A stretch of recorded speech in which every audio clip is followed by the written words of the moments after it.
recording and preparing to live stream.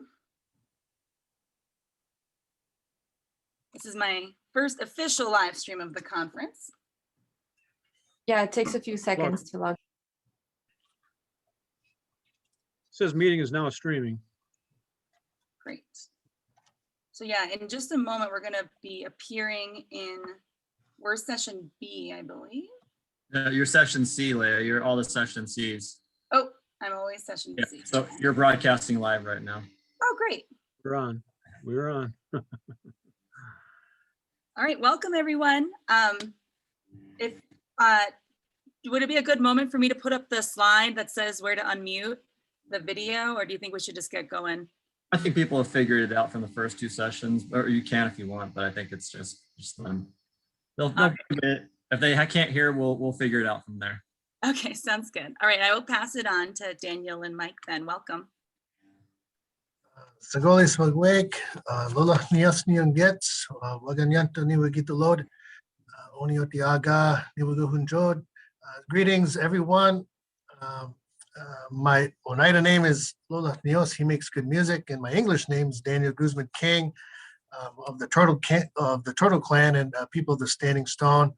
And I am serving my second term as councilman in the Oneida Nation. And along with me is my colleague, Mike Troge. If you want to introduce yourself, Mike. Mike Troge. I'm a consultant contractor with Oneida Nation at the moment. The virus really played havoc with us in 2020, so things are a little different. But I was actually at the conference last March and presented on Oneida's 2019 growing season. I'm just essentially here to provide a little recap and to support some of Daniel's work last couple of weeks. So great to be, or last couple of months, I should say. Great to be on board, and we can get going. Yeah, thank you, Mike. Yeah, like Mike said, that what you'll hear over our presentation and the following presentation from my other colleagues, Ernie and Marcus, is the COVID pandemic really made things difficult for us, along with many people, many tribes, and so plans had to change, and it kind of put a halt in the work we were doing, and we were kind of well on our way to getting some things done in stepping into the industry. But we'll cover all that, and what I'm going to do is cover the regulatory and legislative process that Oneida took to get to our legislation passed, and just to kind of make people aware of what it takes for a tribal nation to govern and get into the regulation aspect. And that's separate from getting into production and getting into the industry from a economic standpoint. And so I'm going to cover that, and then Mike, he's going to cover the work he did on our pilot program that we had in 2019 and leading up into 2020. So if you could just bear along with me, hopefully I'm clear. I got some allergies going on today, so hopefully you all can hear me well. And if I start sneezing, just never mind that. So okay, so the United Nations first considered developing an industrial hemp law in March 2015 after Congress passed the Agricultural Act of 2014, or more commonly known as the 2014 Farm Bill. Although at that time the work on the law halted due to concerns over the enabling of language in the 2014 Farm Bill. But in 2016, precedent came out in support of the notion that the 2014 Farm Bill did not authorize tribes to create their own hemp program like it did for the states. Based on this, as well as similar statements by the DEA, the DOJ, DOA, and FDA, the nation decided to defer development of the law pending adoption of the 2018 Farm Bill, which included the express grant authority to tribes that was missing from the 2014 Farm Bill. So while awaiting adoption of the 2018 Farm Bill, the Oneida Nation participated in the state of Wisconsin's hemp pilot program by obtaining a license through the Wisconsin Department of Agriculture, Trade and Commerce Protection. And when Congress passed the 2018 Farm Bill, which not only removed hemp from the controlled substances list, but granted tribes regulatory authority over hemp production within their jurisdictions, the nation resumed work on its industrial hemp law. And that took a lot of time too, from an internal perspective, from getting community support and staff support and support from other colleagues on council. That was a process in and of itself and it was an educational process more so.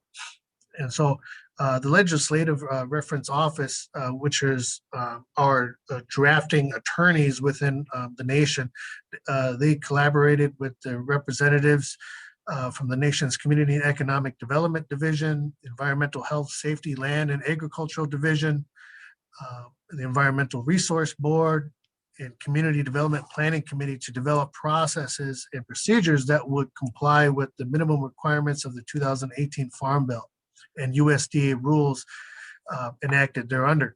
So while still aligning with the policies of the Oneida Nation. So 29 work meetings were held during this period of collaboration, which is quite extensive, I guess, for a law. We typically have a series of work meetings, but that's pretty extensive amount of work that went into getting this accomplished. So in addition, the Legislative Reference Office staff, as well as the Legislative Operating Committee members, which are the elected legislative officials, they participated in several conference calls with the USDA, attended various USDA-sponsored events, and attended meetings held by the Wisconsin Tribal Conservation Advisory Council. And after approximately 2 years of development, on December 9th, 2020, the Oneida Business Committee passed the nation's first industrial hemp law, which permits hemp production within the boundaries of the reservation and grants the nation primary regulatory authority over the production of hemp within its jurisdiction. So in general, the industrial hemp law contains provisions that require persons defined to include businesses and or other entities under the jurisdiction of the nation who want to produce hemp to obtain as well as maintain a valid license through the nation's Environmental Health, Safety, Land and Agricultural Division, and providing the process and eligibility requirements for persons to obtain and maintain a license to produce hemp under the nation's regulatory plan, and to define what constitutes acceptable hemp THC levels for the purposes of producing hemp plants in compliance with the law, and provide the requisite sampling testing methods by which to accurately determine whether a hemp crop exceeds the acceptable hemp THC level. It also mandates the disposal and the destruction of any hemp plant that exceeds the acceptable hemp THC level, and provides the requisite process for its disposal and destruction.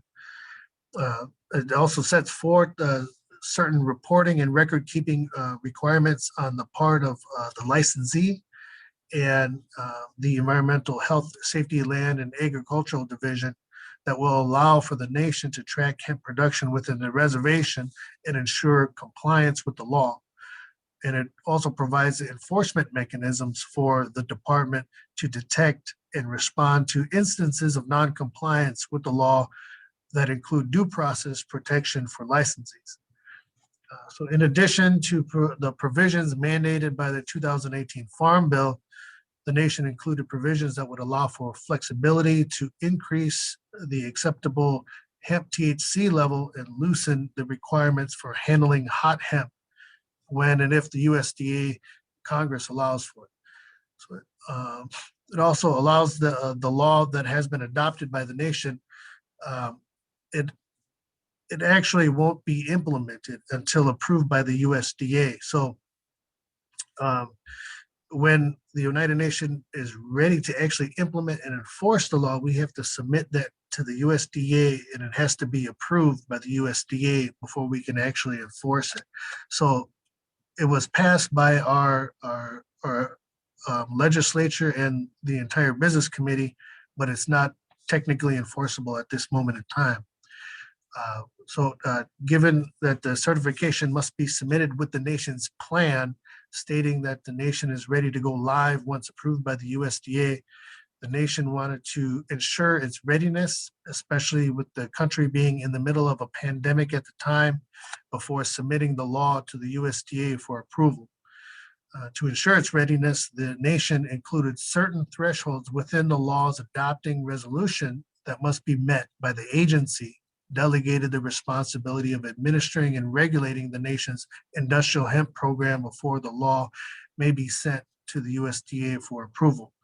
So the nation is in the process of satisfying these thresholds. And so like we mentioned earlier, the COVID pandemic really caused a lot of havoc in our internal processes, our economy, and our staffing levels. And so about approximately a year ago, we had to shut the tribe down and shut our gaming down, in which it stopped our revenue. And so we had to place a lot of folks on furlough or lay a lot of people off. And so that we didn't have the manpower to actually implement and regulate this new hemp law that we just completed. And so what we did was, like I just stated, we within our adopting resolution, we said certain criteria has to be met as far as our internal ability to be able to regulate the law and regulate hemp production within the nation before we submit our plan to the USDA. So that happened in December. And so now we are just kind of, as a nation, we're coming back from the pandemic from an economic perspective and being able to, I guess, get our feet back under us. And hopefully, at some point, maybe this year or hopefully by next, we can start moving in a direction of regulation and some production. So I'll end my portion of my talk there, and I'm going to allow Mike to take over and review all the work that he did in the last couple of years in preparation for the Oneida Nation to get involved in the hemp industry. And the first year was just a learning. It was all about research and development and learning how to grow and what to do and figure out that process. But I'll allow Mike to take over there. Thank you. Thanks, Daniel. So again, Mike Troge.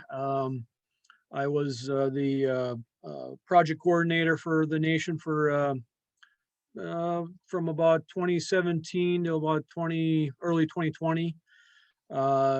We did a lot of got ourselves quite educated during those first couple of years. Didn't really know anything about growing hemp and all that stuff. So there was a lot of big learning curve to have to experience there. I'm going to be fairly brief. I gave this presentation, much of this presentation last year, so I don't want to repeat that.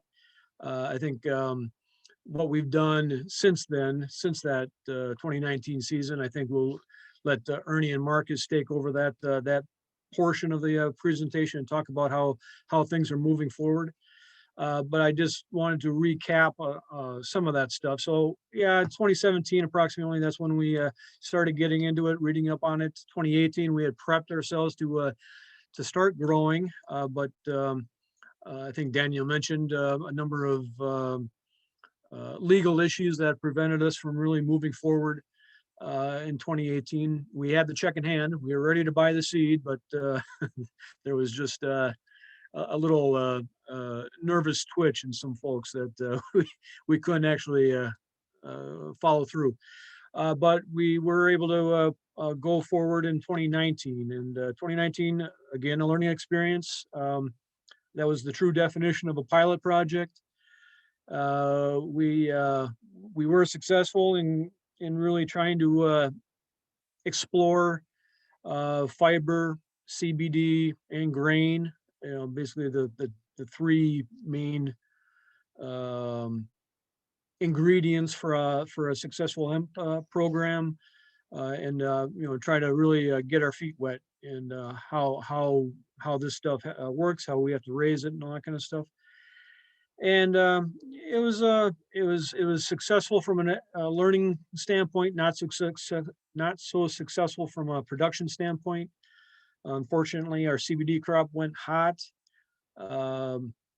Nothing more discouraging than watching a summer's worth of CBD bushes get mowed down per Wisconsin requirements because they went hot. That was really gut wrenching to watch. And we had some really nice plants out there. We were able to start some seed in our greenhouse. We were able to transport that into a hoop house next door. Am I able to share my screen? I got a few pictures I'd like to You show should be able everybody. to. Yeah, you should be able to do that by Let's see if I clicking can- the green button. Let's see this one right here.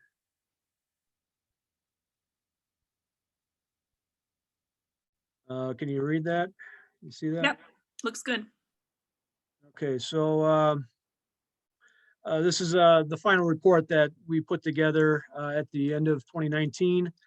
So this is what our starts look like at our Jinhinqua farm. Many of you are probably aware of who Jinhinqua is. They're the essentially educational branch of our food system for Oneida Nation. They have a variety of activities going on over there. They also have a greenhouse along with a couple of hoop houses that they're doing work.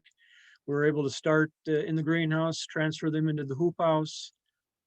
Let's see, and then just over the course of the summer, we just saw significant growth. I thought by I think this was August or so, September, we had really good growth in these plants. We did have some pollination happen, so we did have to remove some of these plants. But overall, they were nice looking plants. There's nothing more impressive than a nice hemp leaf that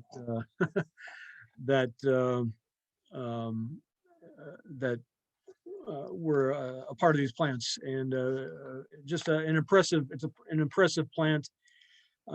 Next, if you see on the bottom right picture, that actually is a more formal greenhouse down in Cottage Grove near Madison, Wisconsin, the workshop that I went down to see what they were up to. And they've had these really fancy greenhouses that had a lot of CBD plants in them of different varieties. Really, you can't tell much of a difference. I mean, we could spend a heck of a lot of money on greenhouses and grow these plants, or be a little bit more economical and still be able to grow the plants. Maybe not as efficiently, but certainly we did have some success that way. We also hosted a number of tours of the site and of all of our fields and so forth. So that was a nice way to share the education that Oneida had.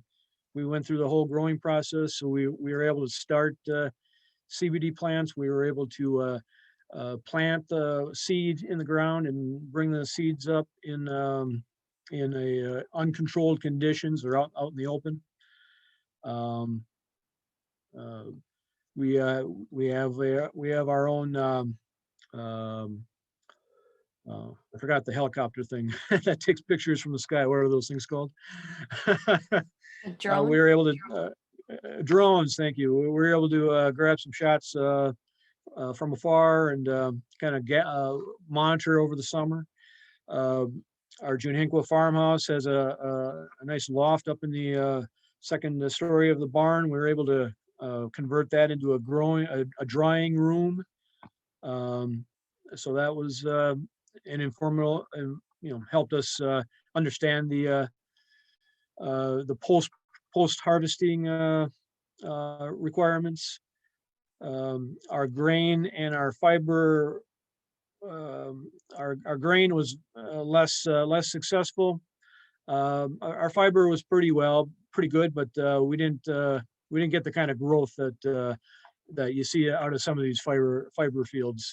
I think we had a 6 foot average height for our fiber, and I think 12 to 15 plus feet can be expected out of a lot of these varieties. So it's just been overall a great learning experience.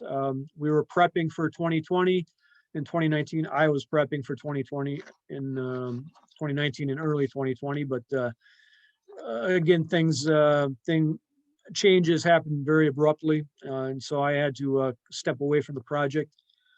But I think Ernie and Marcus were able to take the project from there, and I think we'll be able to listen to them as they describe where they went, what happened in 2020, and what's going to happen beyond.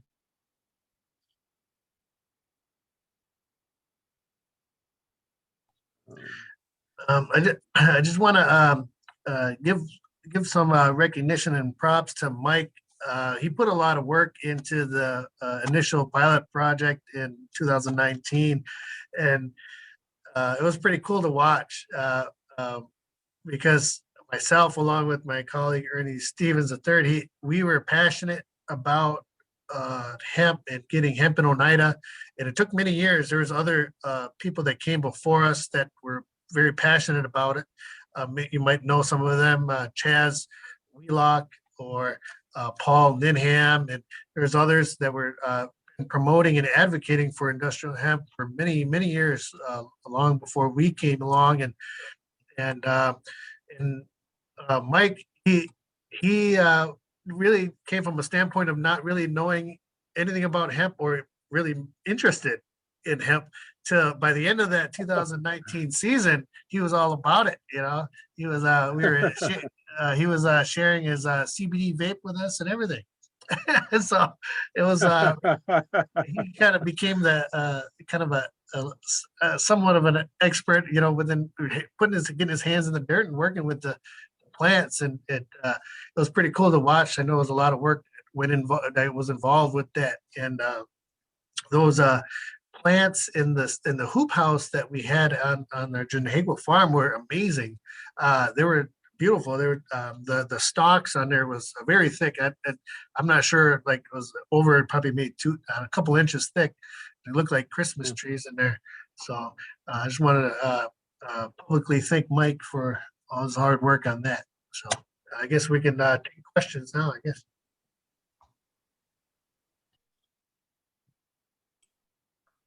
Thank you all so much. That was super cool, super informative. And I do see that there are a lot of things coming through the chat.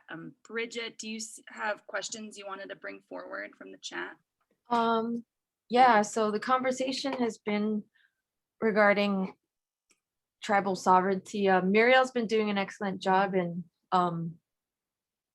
answering, but a question by Jackson McCormick is why are many tribes so conservative regarding hemp rules and regulations? This industry could benefit from progressive leadership.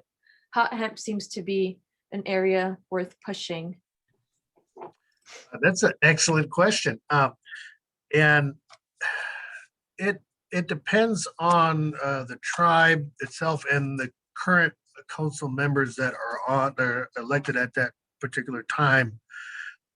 From our Oneida Nation standpoint, I think we were kind of split as far as we had several council persons, myself and Ernie, who were passionate about it and it kind of had some level of knowledge and understanding of hemp and what it can do for from an economic standpoint and a medical standpoint. So, and then there's a number of other elected folks that are just completely uneducated on hemp. don't even have a clue about it, what it can do, anything about it.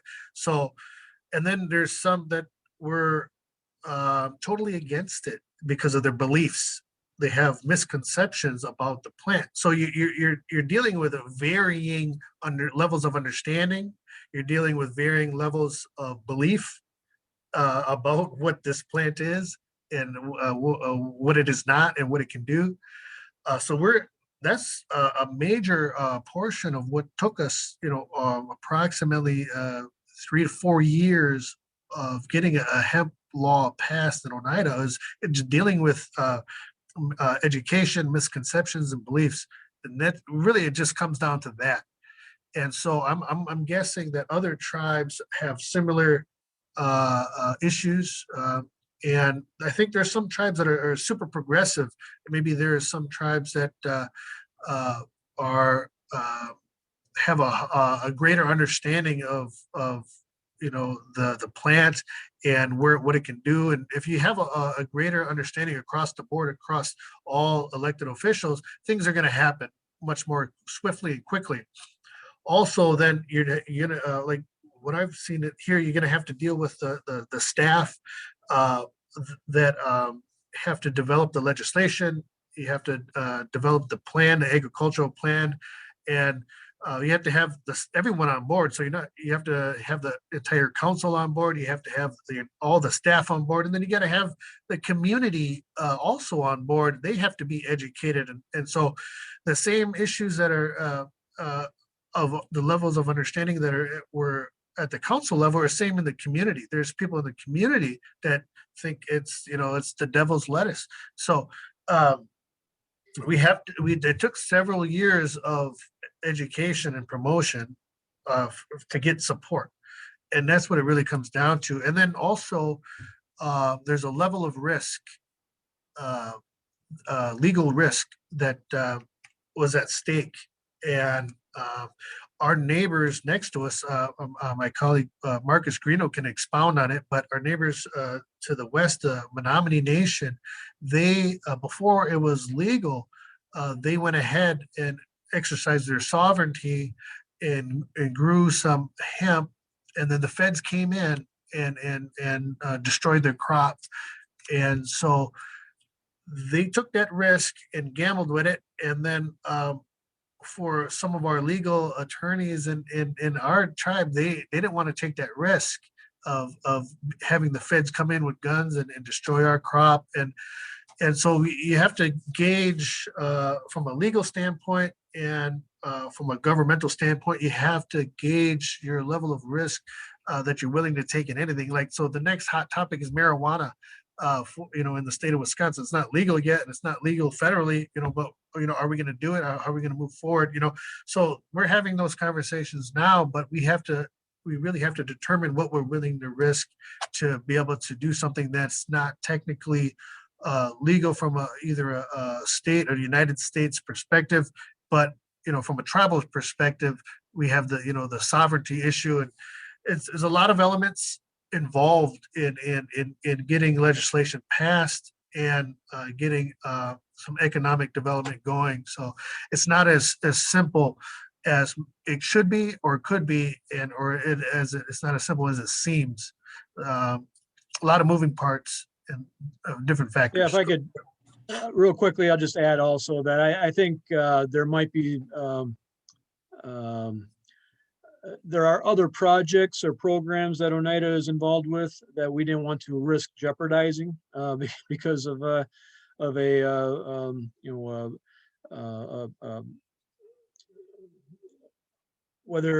CBD going hot or something like that. If that could present some other problems that we have with other agencies, for example, USDA.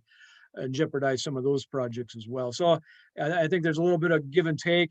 How much do you want to jump into CBD, marijuana, hemp in general, and how much do you want to promote those other projects or programs that you've been quite successful for a number of years? There's everything's intertwined, and you seem to can't do one without the other.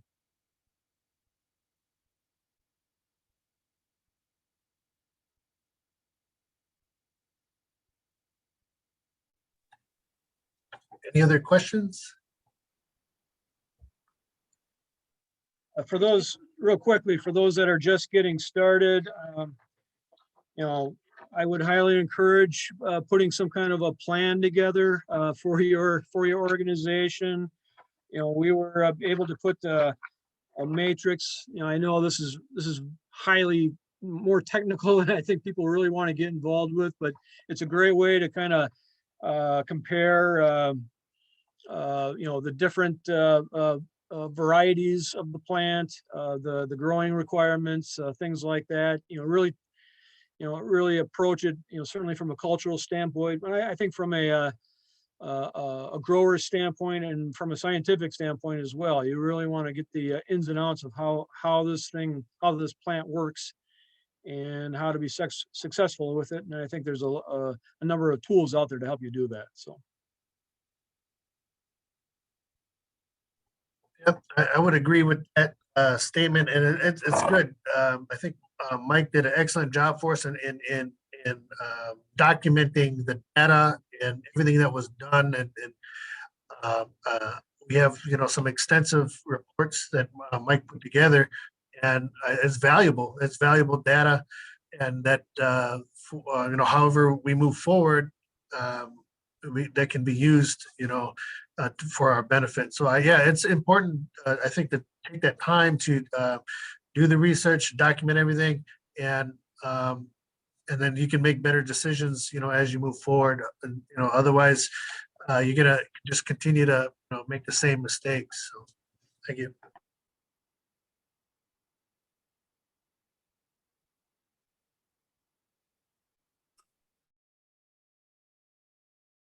Perfect. Are we ready for Ernest and Marcus?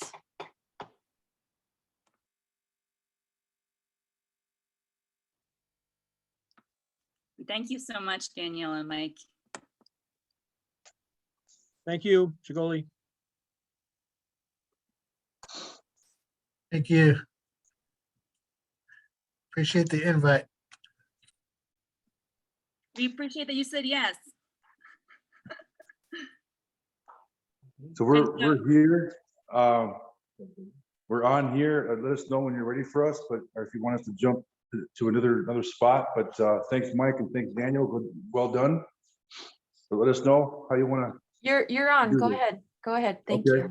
You ready? So we're going to go live to the video here. You guys, how do we sound? Sound okay? Yeah, sounds good. Okay. Go ahead. Right here. Let me move this.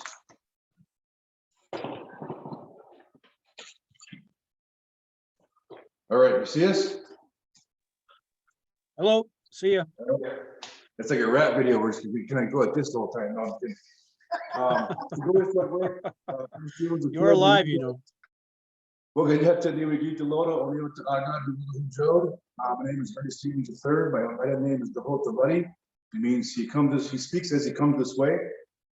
And I'm with the Oneida Nation of Wisconsin and Turtle Clan. Thanks for having us. Also, Moni, we up gone. The Kato Manowit, Kikitim, Peace Be So, Cake, Nit Akayan, Mashik Noisman, Marcus Grino, Mawanem, Mashik Apostle, Smita Tamon. Hello, everyone. My name is Marcus Grino. Not many people know me as Peace Be So, Cake or Swift Daughter, and I was named Marcus Grino by my parents. I'm part of the Wolf, Dog, and Deer clan, and I'm kind of here today, just happy to talk and share a little bit about what we're doing and kind of what we're learning, really, too. So I guess with that, I guess the first step for us is, you know, we're actually located right now in our shed, which is, we call it Bain Road. Someday it's probably gonna be called the Wheelock Hangout. But basically what we're doing here is we are storing a lot of our fiber, and we harvested a lot of our fiber. We grew 2 varieties this year with the help of Mike Troge as well, Anka and Altair. And basically what we did was we just kind of tested to see what it looked like and how well it grew in our environments. We used fertilizer for it just to kind of have a base of what the hemp plant can do when you put fertilizer with it and grow it. And what we noticed was that both varieties grew really well. I'd say we planted them around June 7th, and they were pretty much ready to be harvested as fiber. Basically when that happens is the pollen starts releasing and it's not forming the seed yet. So that's like for us, for this year, it was around end of July, beginning of August. And so that's when we decided to put in our notice to the state to basically harvest the crop. And so as you know, like it was like 2 months, literally 2 months, and they were like at least 12 feet tall. So it was pretty interesting. The sad thing about it is it's really going to be explaining to people why we should not use chemical fertilizer in the ground from the get-go. Because now it's like the odds are like, oh well, you know, we dump a bunch of chemical fertilizer in the ground, and it's like you're gonna have these plants grow within like 60 days. And it's like, yeah, it does that, but at the same time, you know, what are we doing at the long-term effects of it? You know, what are we gonna do to our topsoil? How are we looking to rebuild that soil? So that's something that we're looking at trying to put in our plan going forward. So today, what we really wanted to show you guys is kind of what we're looking at. And what's nice is we kind of have some herd right here. And mainly what we're doing is we're kind of testing to see what the herd looks like once you, and we got some bass too right here. And what's interesting is we've basically pulled a lot of our fiber off the field at different times after harvest. So now what we're looking at is we're looking at the quality of the herd and seeing, you know, does it have an issue? Well, the stuff that is on the ground here was like pulled off this last harvest, like in December. Literally, I was out there in my Subaru Forester, and I was basically pulling a lot of fiber off the field and putting it in the back of the car and bringing it here to the shed. And so what's interesting is this fiber and the herd quality, like right here, is basically, it's good. It's really nice, but you can definitely see like there's a little bit of mold here and there on it. And that's not a big issue, but at the same time, it's kind of like, if you already got mold in something, you don't really want to utilize it and put it in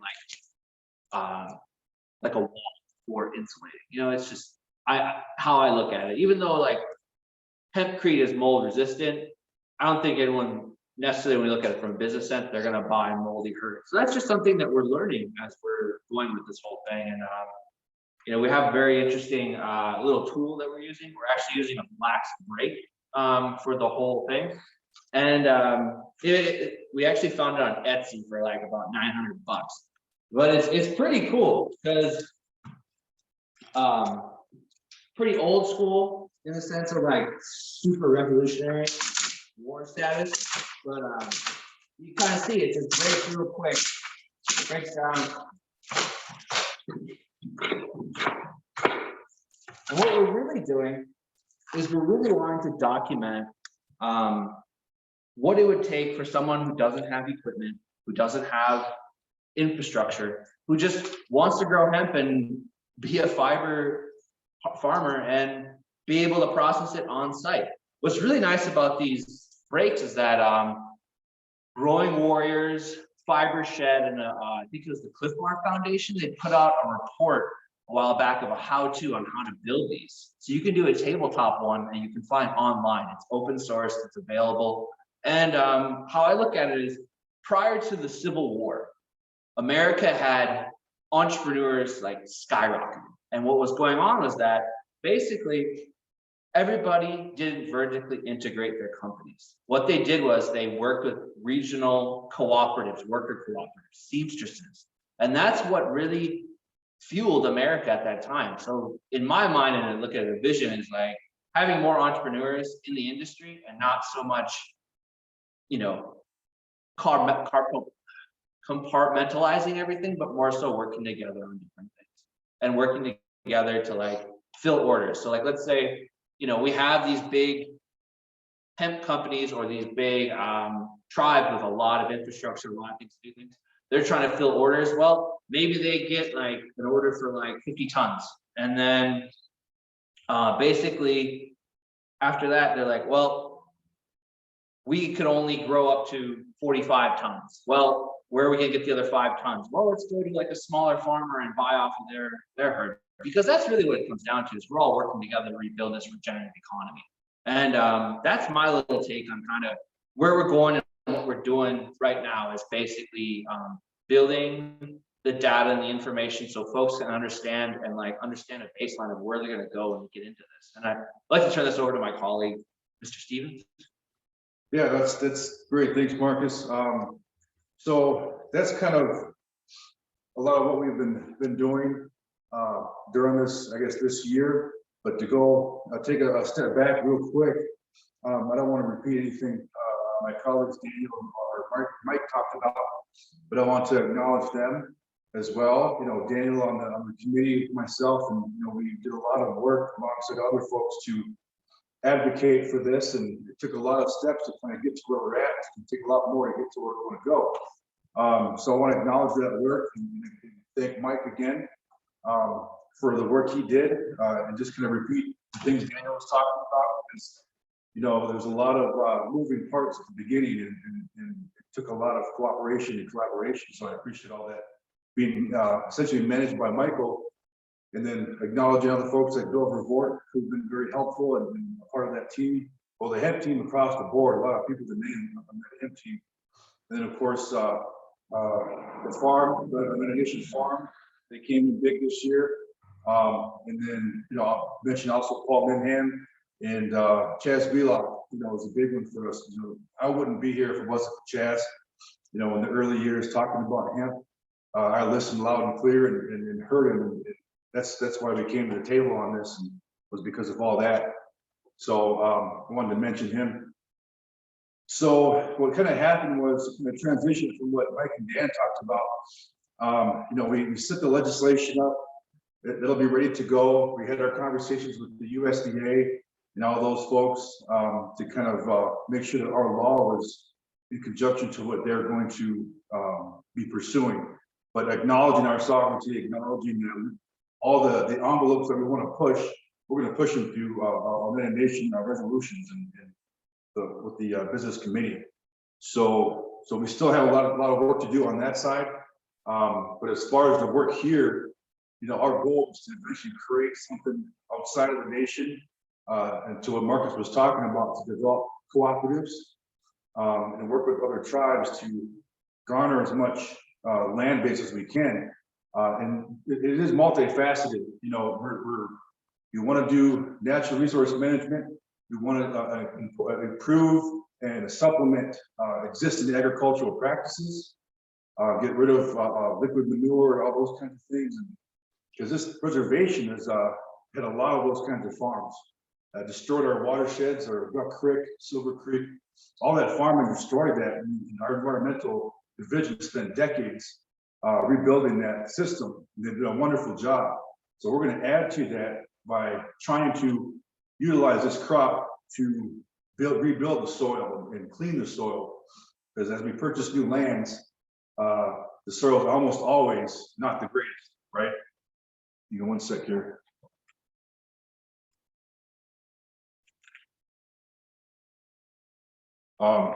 Sorry, clicking messages all around the camera here. So we're getting things coming in here. So that's an important acknowledgement to have is you know, Pat Pelkey over at Maine has been very supportive and collaborative to do that, to have a long-term vision. So we have a forthcoming plan and proposal that's pretty ambitious, but we have enough research that we're 100% certain that we can do some of the things we want to do. So that's agriculture, environmental, and there is a commercial aspect to it. We want to bring jobs and manufacturing and all those things to the reservation and work with multiple tribes to provide a service, but also help them garner their resources through their hemp programs as well. So we're hoping to do that here. It's a perfect hub for it. So we're kind of in all those different avenues. We're pursuing different other research and commercial avenues to do that. So a lot of work to do, but we've come a long way so far. We have our humble little operation here. Just about 2 acres or so, give or take. We're expanding that to about 10, 11 this year. And incrementally, exponentially, as the years go on, next 2, 3, 4, 5 years, we want a lot more acres. So we're pushing that pretty hard. But again, this last year, what we've seen, we've got some pending, we've got some testing to do of the soil of our site. But with that coming in, I think we'll have a good case to be able to expand our land base pretty significantly next year, 2-3 years. So that's a culmination of where we're going to come in this transition between our pilot testing into research, and then now hopefully into another year of research, and then maybe expand from there as well. That's where we're at. And I had a question on the co-op concept. So with the co-ops, you know, we all know what those are for the most part, but Marcus mentioned that that's the economic system that we had here for years. You know, this area was a heavy trade and commerce sector of the nation, and as traders started coming in, and non-Indian folks started coming in, they kind of changed that a little bit, but we've always had that system in mind. So that's what we're going to try to bring back here, is a tribal cooperative that we're not competing, we're putting our resources together and to create the market regionally, nationally, internationally, with tribal sovereignty in mind, tribal economic and community development in mind, and of course, natural resource and agricultural management in mind as well. Not really in order of importance, but we also talked about utilizing any commercial economic revenues. People talk about the money aspect of it. Well, we want to utilize that for subsidies for agricultural and food sovereignty as well. So it's not about making money, it's about finding new ways to ensure food sovereignty for our communities. So there's ways that it's all a baked in economy, pun intended, and we want to make sure that it's all in the system. So a lot of ambitious goals, and we want to reach out to other tribes. So you'll be hearing from us, but that's kind of a big culmination of what we've been working on. Yeah, I also think too, just on note of the co-op, we don't really look at it as like a hierarchy or leadership at all. Like the decision is made, Ernie and I talk about it, or whoever comes into the cooperative, they have a stake in what they want to talk about and want to bring to it. We don't really look at it as like Ernie's in charge or I'm in charge. It's like we work together and we figure out what's the best way to do it. And it's been Do one of these things, go back to back, and you figure it out. But I think that when it comes to hemp, we're looking at a number of years of research and just picking up from the last 70 years of being banned and being unable to do any research, or for that matter, limited amounts of research. So it's important that we put our ducks in a row and continue to develop research, develop more research and collect more data so that we can make an informed decision when we're looking at jumping into markets and developing markets. And I think that's something that we're trying to do here in Northeast Wisconsin. And we're looking at seeing how we can create a larger cooperative in the Great Lakes region. So I think, I think that there's obviously a lot more we can talk about, but that kind of sums up what we're doing. And any questions? Questions? You guys have questions in the chat? Yeah, we have a few questions here. So Aaron Axelrod from Lift Economy asks, where did you get that old school breaker? This is a really important point. Cameron McIntosh of Hemp Texture has been talking a lot about the importance of mold-free herd. But can you repeat that again? They're talking about what? Mold-free Cameron herd. McIntosh of Hemp Texture has been talking a lot about the importance of mold-free herd. Okay. Yeah, so we got this little tool off of Etsy. Like there was one day where we were trying to figure out what to do with a grant we had left over, and I think it was Bill Revort. He reached out to me. He's all like, "Marcus, we need a processor. Do you know something that we could use?" Like we only had like a couple $1,000 really left in the grant, and I was like, "Yeah, I know what we can get." And so I started looking for one of these. It's basically a flax break, but then you just break it down, and what's really nice, it's really effective. Something that we really need to like take into consideration is obviously back here we have a really nice window, just showing the one right there, and then we have our garage door open. We need to have a really good crossbreeds, because what the issues that are coming about when it comes to processing, you want to make sure you're not breathing in any of the hemp dust, because when you breathe in that hemp dust, you're going to cause a respiratory illness. You can go on JSTOR, like the scholarly article thing, and look into it, because there's a lot of articles based around the Philippines and these different areas where hemp was being grown and processed, and a lot of the workers were getting respiratory infections really bad. So unless you have a crosswind, and you're able to circulate the air coming through here, it's really important that you obviously invest in a respirator, because you don't want that dust coming in. So when we look at like heavy equipment, so any tribes that are looking into getting involved with hemp fiber and looking to process hemp fiber, you're going to want to make sure you have your respirators, or at least a really good HVAC system set up in whatever system that, or whatever building you guys are processing in. It's really important. So as we anticipate another question, be a quick glimpse of one of our. So next year, we're going to devise a lift system. We have a dryer, and here's our scale over here. We're going to devise a lift system to section off everything that we bring here, and essentially, and that's also sectioned off with the different varieties. And we'll dry them, process them, and hopefully by next year we'll have processed decortication available, as well as just about every level of processing for the herd bass. And we didn't mention this, but we want to get into bioplastics, and maybe some textiles, but mostly focused on bioplastics and construction materials, and anything that can replace plastic materials. We want to get into that. What's the one, the body armor? Graphene. Well, look at graphene. So all these different things are part of the research phase, and what supply chains we have to become a part of, and then essentially how many acres and tons of hemp we can produce or bring together with other tribes and culminate. So a lot of work to do in that area, but we're finding some pretty good numbers right now. We have another questions? question. Yep, we have another question from Brandon. When will these cooperatives begin to accept member tribes and offer processing services? How many people will be processing facility employment? Are there more like this? I think one of the biggest things when it comes to like grain processing is really establishing a market. So for us, we need to find someone to buy this herd. So to buy the fiber. So like right now, a lot of this fiber that we have isn't really going to a buyer or anything like that. Mainly what we're doing is we're studying a lot of the fiber quality of it, how well it grows.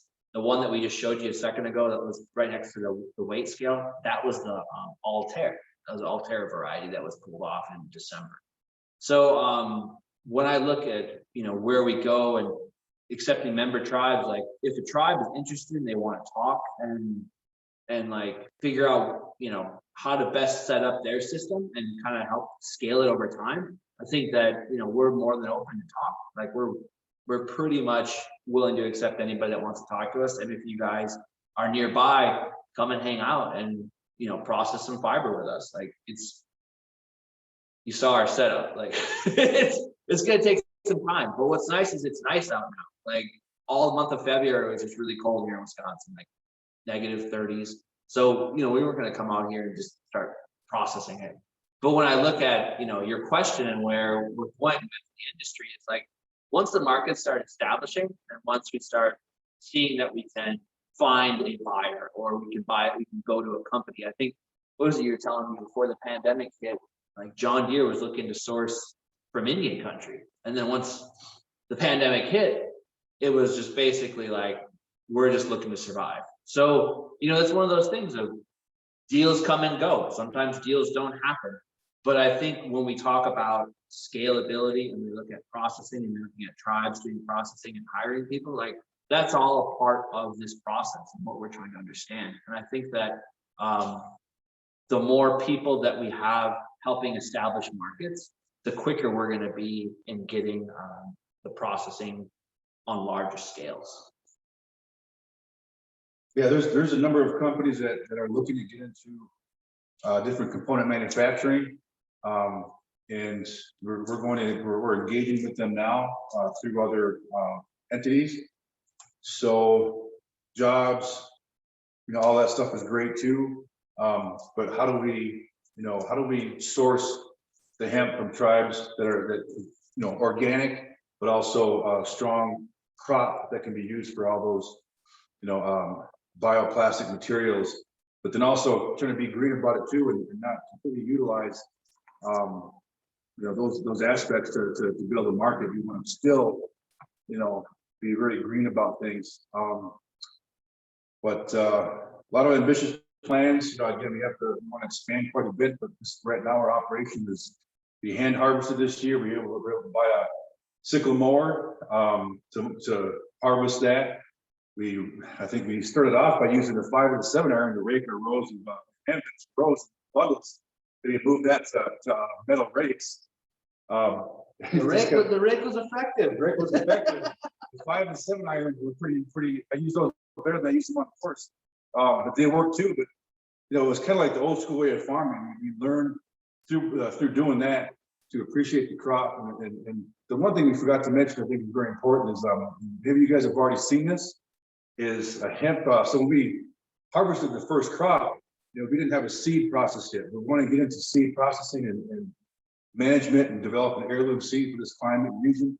So that's a part of our goal too. But so all the seeds fell off. And what happened there is they regrew, so we had essentially a second grow with all the seedlings. And they had proved to us that not only is it a viable young crop, it did very well in our first freeze. It survived the first freeze and just kept growing. But when you pick them, they're about this size. They make a wonderful garnishing. So we took that, we ate them, and I'm like, oh, this thing tastes amazing. So I don't want to think of it that way, but I think if you ever want to try that, you got some extra seedlings are coming out of your grow.